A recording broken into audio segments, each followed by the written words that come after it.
कहियो अखून सियाही बन जाई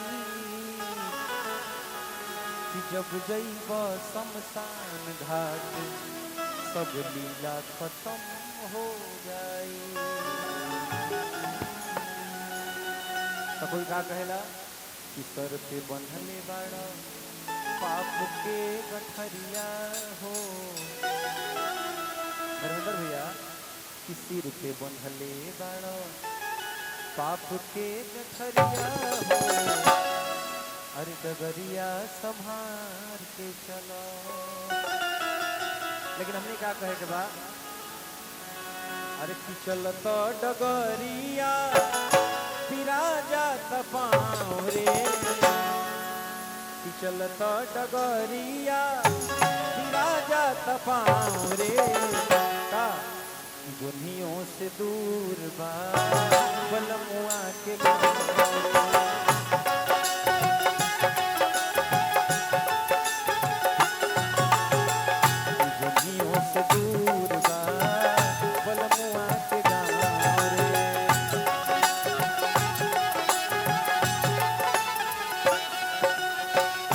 चलत डगरिया चलत डगरिया पिरा जात पाँव रे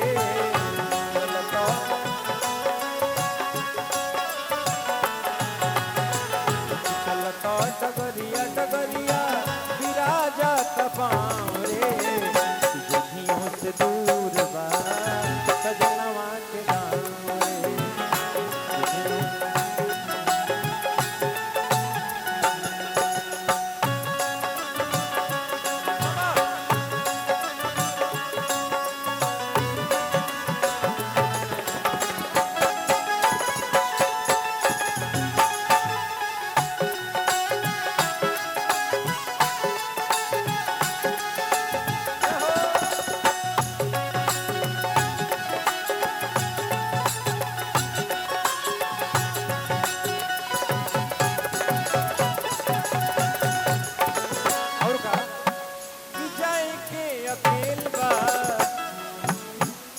संगी न साथी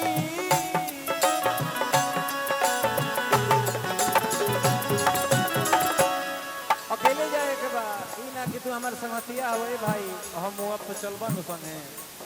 कोई ना जाए।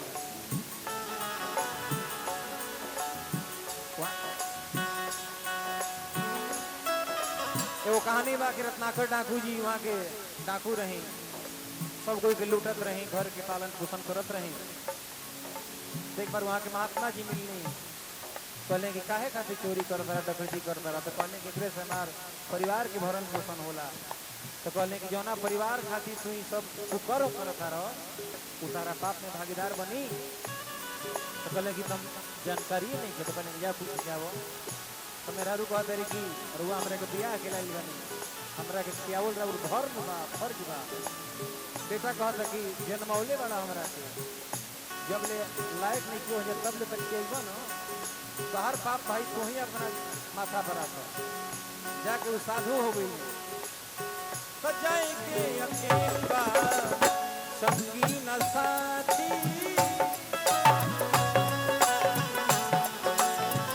कि नहीं खे सवारी रे घोड़ा गाड़ी हाथी।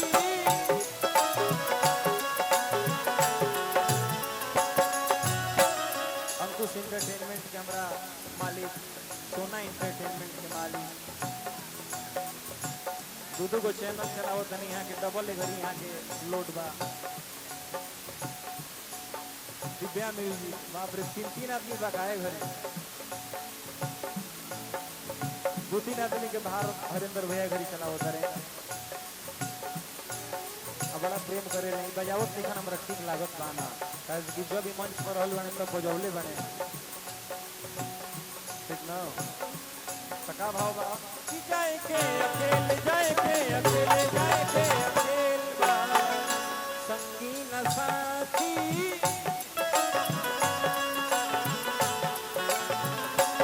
नहीं थे सवारी रे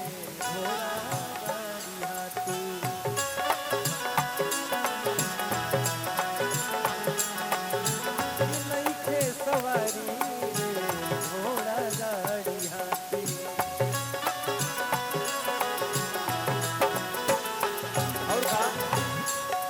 अब कौन आदमी के तैरे नहीं हो तो करा करूँ एक बार भसोर दे पानी में तैरे नया वे बाटे लगही डुबाओ रे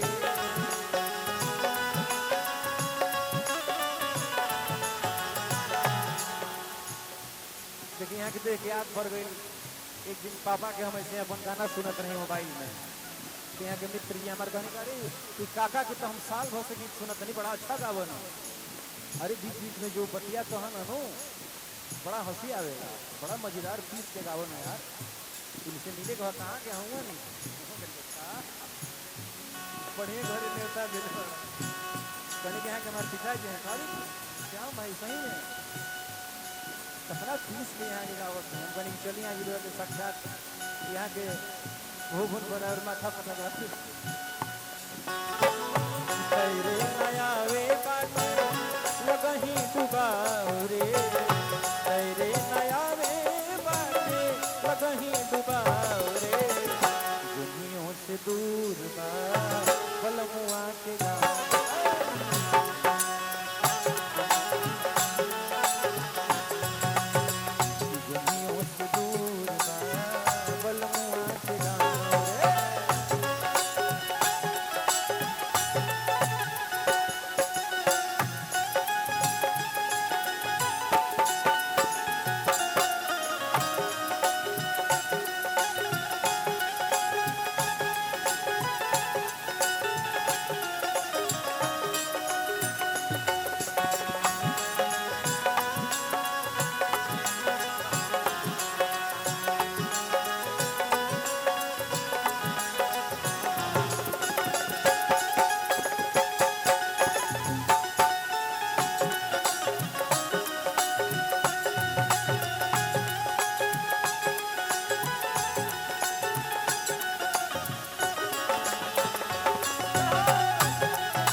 आदमी अपना दुख से कम दुखी बा और दूसरा के सुख से ज्यादा दुखी बा बाप रे बाप फलानवा कल ट्रैक्टर रख ले रहे आज 10 चकवा किन लोग तो चक्का जब पंचर कर रहा था जरा एक दिन के बालू लोडिंग में अपन दुख से कोई के परेशानी नहीं के का लिखल बा अरे की करो बहू हे पैबा कमई बहू हे खैबा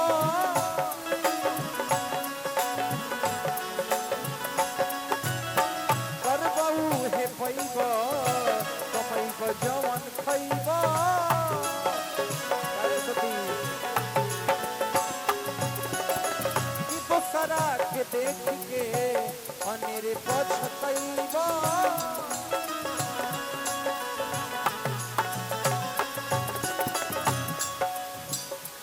सरा के मरे पछतैबा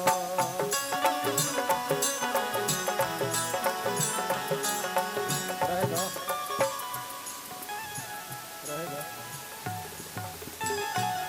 आगे का बा कि सातु सबूर करो ना अच्छा सतुए सबूर करो मिली ना बोलाओ रे भाई हमारा जब राउर कर्म सातु खाए वाला बा तो पोलाव रुआ ना भेटाई कैसे कि सतुए सबूर करो कि मिली ना पोलाओ रे अगजनियों से दूर बा बलमुआ के गाँव रे बलमुआ के गाँव